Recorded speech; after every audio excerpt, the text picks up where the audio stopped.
Bienvenue sur Electromic. Cette vidéo fait référence à une autre vidéo que j'ai vue sur le net.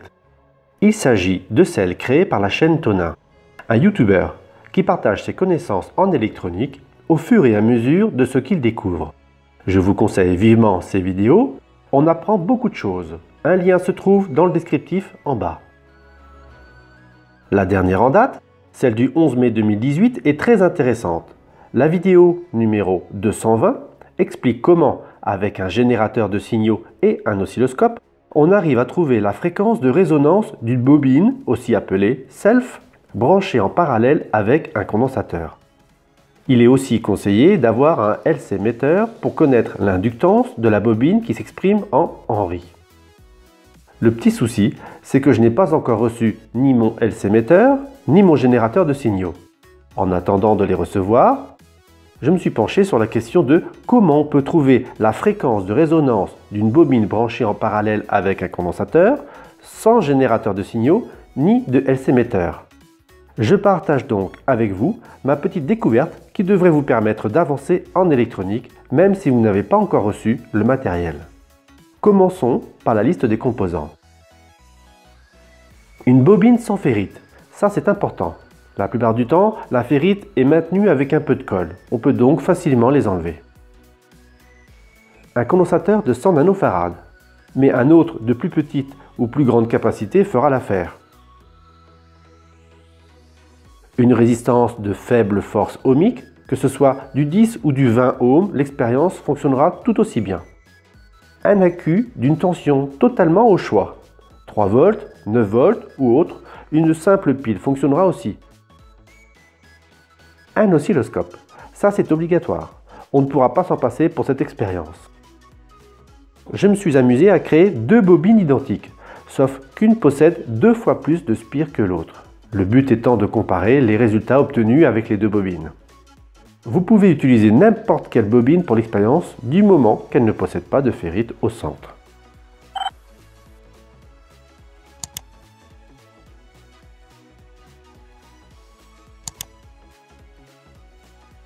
Il est temps de passer au schéma. Un accu. Ici, c'est du 3,6 volts que j'ai récupéré sur une batterie d'ordinateur portable.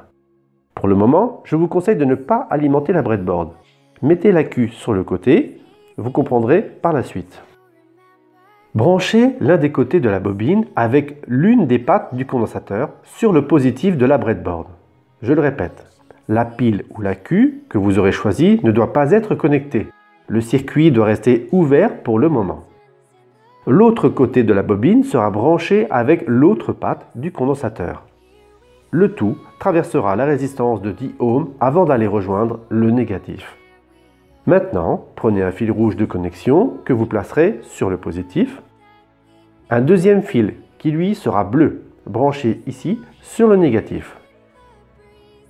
Vous brancherez maintenant la sonde de l'oscilloscope comme ceci. Le positif de la sonde relié au positif du condensateur et de la bobine.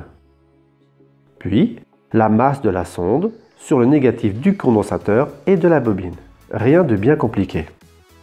Le but étant de visualiser ce qui va se passer lorsqu'on va envoyer un courant à travers le circuit, puis en coupant soudainement le circuit.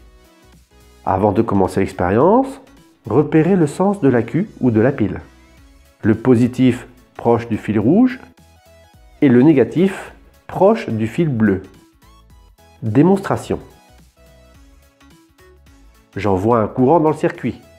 La bobine lutte un peu, puis laisse passer le courant. Le condensateur, quant à lui, se charge. Dès que je déconnecte l'accu, que se passe-t-il? Une tension sinusoïdale vient de se créer à l'instant sur l'oscilloscope. Le condensateur se décharge, envoie du courant dans la bobine. Celle-ci réagit en créant un champ magnétique dans ses enroulements.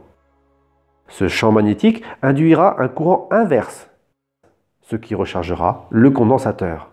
Le condensateur va de nouveau se décharger dans la bobine et ainsi de suite. La courbe de tension que l'on visualise sur l'oscilloscope, c'est la danse rythmée que fait la bobine avec le condensateur. Nous visualisons actuellement la fréquence de résonance d'une bobine branchée en parallèle avec un condensateur. la première bobine donne ce résultat.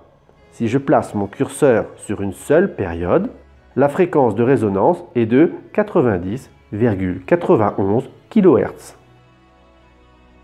Pour plus de précision, je prends 8 périodes. Je regarde le résultat ici et je multiplie par 8, ce qui me donne 90,88 kHz. C'est plus précis. Je note 90,88 kHz. Maintenant, il faut vérifier.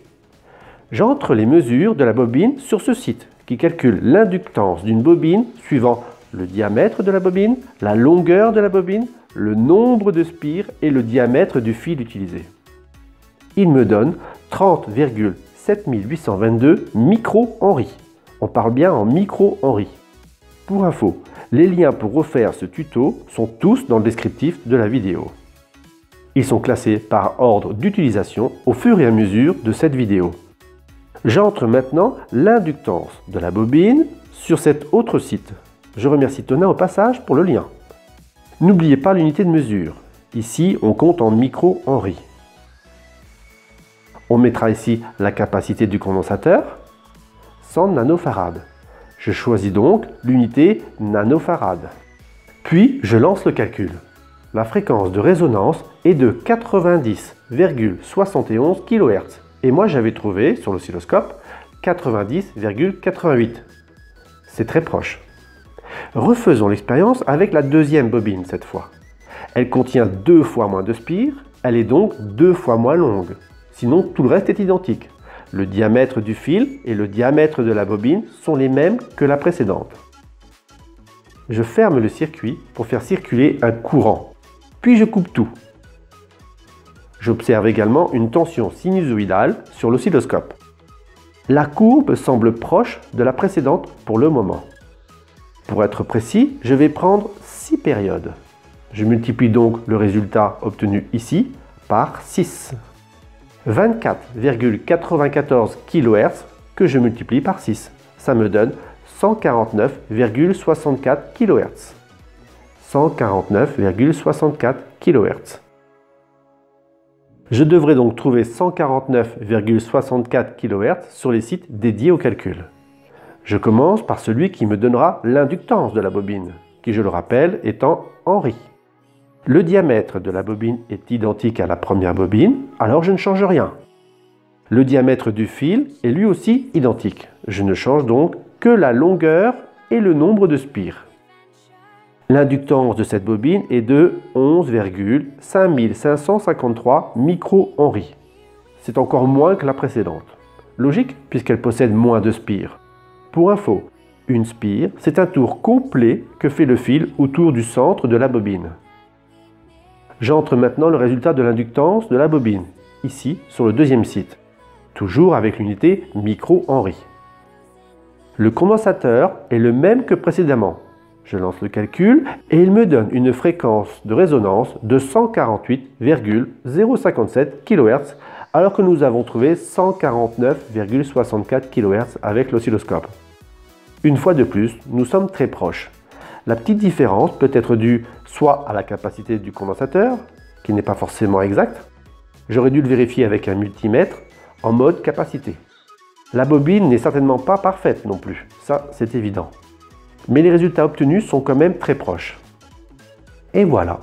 Maintenant, vous pouvez, vous aussi, connaître la fréquence de résonance d'une bobine branchée en parallèle avec un condensateur. Néanmoins, je vous conseille d'acheter, si possible, un générateur de signaux ainsi qu'un LC émetteur par la suite.